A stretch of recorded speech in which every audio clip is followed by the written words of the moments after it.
একটা স্ত্রীলিঙ্গের সিংহর কথা বলি, সে কখনো একজন আরেকটা সিংহের সাথে মিলিত হবে না। এটা একেবারেই ন্যাচারালের বিরুদ্ধে, প্রকৃত বিরুদ্ধ একটা কাজ। সেই কাজটাকে মানব সমাজের ভিতরে প্রতিষ্ঠিত করার জন্য এক দল, তারা নিজেরাই লিপ্ত হয়েছে এরকম না, বরঞ্চ বিলিয়ন বিলিয়ন ডলার ব্যয় করে তারা মানব সমাজকে কলুষিত করার জন্য চেষ্টা করে যাচ্ছে।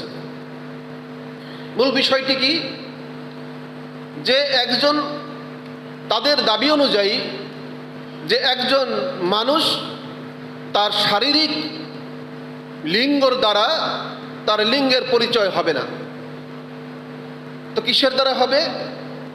তার নিজের ইচ্ছার উপর নির্ভর করবে সে কোন লিঙ্গের অধিকারী। একজন মানুষ